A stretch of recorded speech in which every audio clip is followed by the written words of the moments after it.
Welcome to Steel Donut. Today we've got the story. Not just What any story is it? No. This is the story. Oh, it's that story. So for the story, I'm here with Bob and Blake. Yo. Hello. And so you, not me, not Bob, not Blake, you, are a normal Mataran who has recently met a strange Toa, and you have asked to know stuff about his past, but sometimes it's best to not know. Well, this is the backstory of my character Goldrax, or as he is known to some, the Toa. But anyway, here it is, so hope you like it. Oh, and no flames, or I will burn down your house with them and then rub lemons in your eyes. Can I just say, Bionicles 1998, I'm sorry. He's really got away with names for things, you know. Yeah. Goldrax, great name, but he's also known as the Toa. And he was like, I need a name for my story. What is it called? The Story. Yeah. It's a story called The Story about a Toa named the Toa. Right, and the Toa will be speaking to the you, which he made this story in second person so he wouldn't have to name a second character.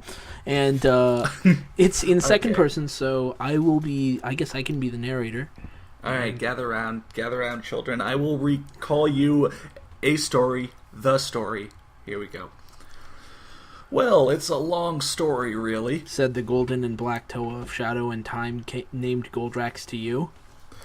But if you want to hear it, I am ready to tell it. It all started on a normal day like any other. I was out patrolling the island along with my brothers and sister. I was patrolling with me friend Green. He was a lime green and brown Toa who controlled the power of plant life and rocks and had a brown mask of strength on. He and I were out patrolling the canyon of howling laughter, a place I had to take a breath. Filled with many different and dangerous creatures. I'm disappointed, actually. I'm not. Goldrax took a mouthful of air before continuing the story, and I'm glad he did, because that gives our reader a chance to take a couple good breaths and then continue. Okay. Just reading this, I'm having to hold my breath. Right. Yeah. I never saw it coming. Suddenly I felt something hit the back of my head, then everything went black. When I woke up, Green was gone. I guessed he had run away to find help. Oh, I couldn't have been more wrong. So I started walking towards where I knew my brothers. Just dropping aside like that, we're not gonna care.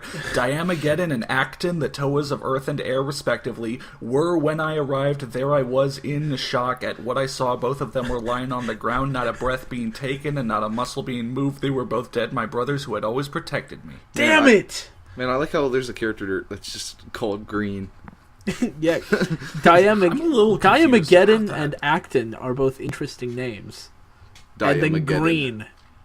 Yeah, are they like, do you know Bionicle? I know a little bit of names? I don't know. Okay. Well, secretly, Green's real name is Brykevian, but he was a little embarrassed, so he just changed it to Green. Yeah, he was like, and man, Goldrax is really Barkevius. Yeah. Okay. The Swiss. You noticed a tear escaping the Toa of Time and Shadow's right eye before Goldrax regained his composure. His composure. Can I just say, whenever you need to make something possessive, okay, this is a good tip. When it's possessive, apostrophe S. Works with its, it works with he's. Yep. My's. Yeah, my's. Alright. Okay. Anyway. Continued Goldrax. After I found my brothers, I quickly ran off to find my sister Sylvia, the Toa of Emotion, and my brother Asteran, the Toa of Radiation. I ran as quickly as I could and found them. I looked in shock at who was attacking them. It was Green, our own brother. That was when I put two and two together and realized he was the one who had knocked me out. I quickly ran down to them to try and help, but the moment I hit the ground, I was too late. I saw Green swing his giant hammer, smashing Asteran's head clean off. Had to take another one. And hitting Sylvia, knocking her into some very inconvenient placed very pointy rocks, which killed her. Very inconvenient. Ah! These inconvenient rocks. Why? Why do they have to be so inconvenient?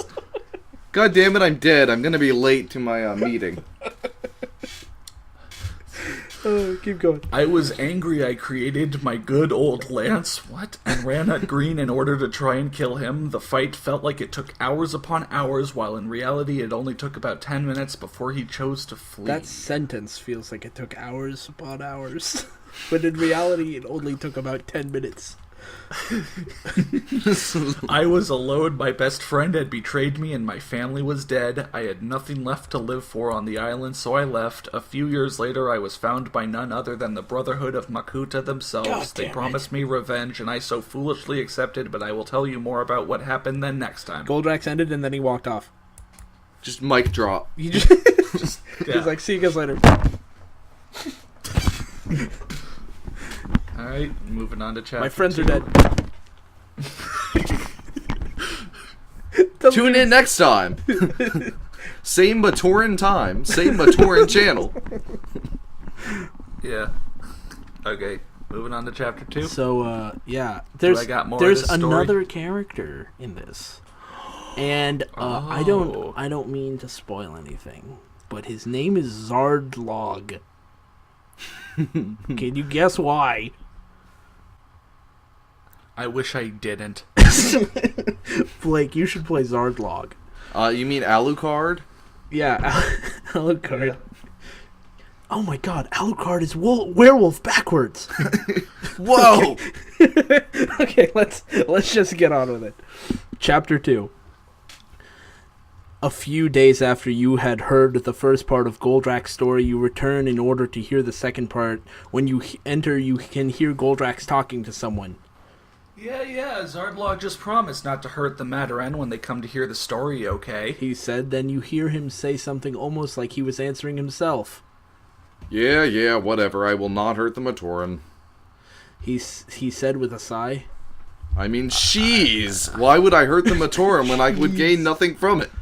She's fine. I know I'm going to regret it, but just get it over with. After he said that, you enter and he sees you. You must be the that's Zardlog. Oh. You must be the Matoran Goldrax asked me to tell my part of the story. Well, I better explain. My name is Zardlog, and I was Goldrax when he was a Makuta. So yeah, anyway, you came here to hear the story, so let us begin. After I had witnessed the death of my own team, I was found by Makuta Pterodax. He asked if I wanted revenge, and I simply answered yes. After I answered, he brought me to the Brotherhood's base, and we had me meet the other members. I was happy to finally have a family and a team again, but then came the Karda Nui mission. We never would have guessed that our leader would betray us and send us to our doom. But he did the moment I saw Mutran get turned into nothing. I immediately knew we had to get away. I tried saving the others, but in the end I was only able to save myself. Period. Hold on. That's the first that is the first period in chapter 2. Did I just get pushed out of my own story? Yeah. Yes. Dude, the sentence was so long, I couldn't even tell what it was about. Here, I'll try to break it down for you. Like, there was no time for me to stop and process Zardlog, apparently when Goldrax was a Makuta, I'm pretty sure Makutas are something other than Bionicles, but whatever. Or Toas, I mean. I'm pretty sure they're not the same species, but whatever. When he was a Makuta, he became Zardlog because they couldn't think of a good name, and they just went with... God damn it. The backwards name thing just pisses me off. Anyways, so then he wanted revenge. They went on a mission. Bad guy betrayed him, and everybody died. Dude, I'm telling you, reading this story is the equivalent of eating through a feeding tube. I mean... Being force-fed.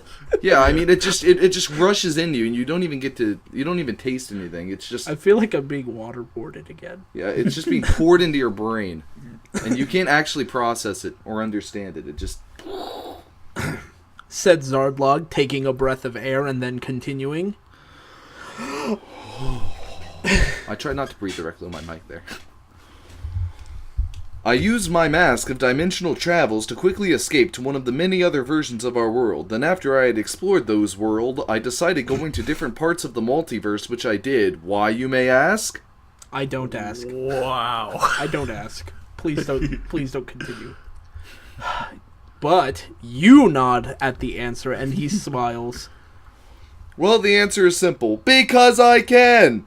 Anyway, in time, Goldrax regained control over our psyche and pushed me back. I became nothing more than a blemish on our fragile little psyche.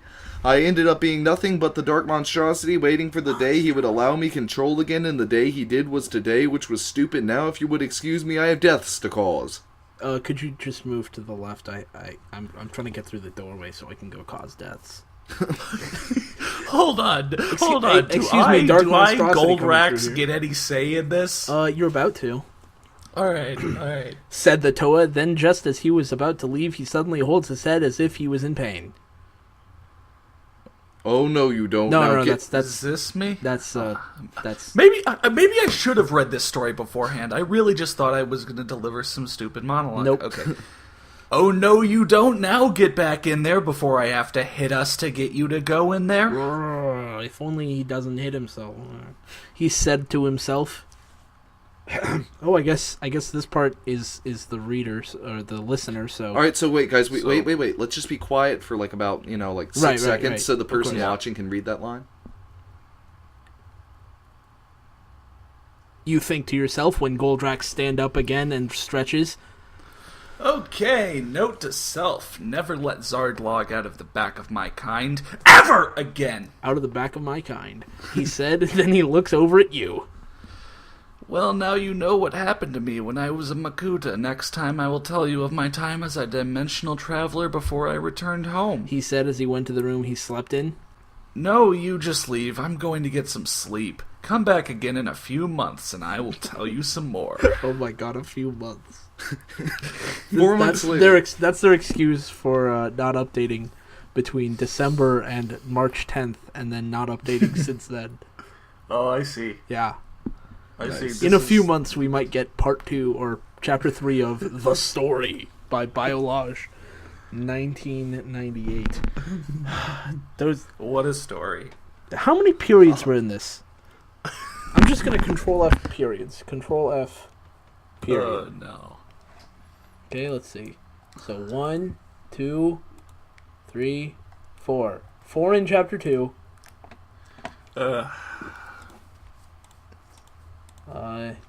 In chapter 1, looks like Yes. none. What? Really? There are literally no periods in chapter 1. Oh, no, there's an ellipsis, so that's 3. I guess there weren't. Yeah. What a So there's great a way total to of write. 7. I should message this author and get them to change the name to the Makuta Monologues. You should message them and get them to change the name to The Fire Hose, because it's just a fire hose. Of words. It never stops. Like, no periods, just... Firegirl 101597, that's a good name, says in the review, asterisk, crying asterisk, I'm gonna kill him. You will die, Green. Wow, what a shit review. That is an awful review. Yeah. No offense, Fire Girl. Actually, you can be offended if you really want to. Wait, that review went up a day before he last updated. Oh. So I'm guessing he probably, in his last update, added those 4 periods. Because on March 9th, he must have posted the story, and then March 10th, he was like, oh man, I've got 3 periods in my whole story. Better add 4 more. Yeah. Wow. Or maybe, wait. So, updated March 10th, but got this review March 9th. So if we all review, he'll drop another chapter immediately after. He's just waiting for us. Oh man, maybe we should. Well, Bionicles, man. What a good writer. Story. The Story. what a great story. Alright, thanks for listening. See you guys later. Bye.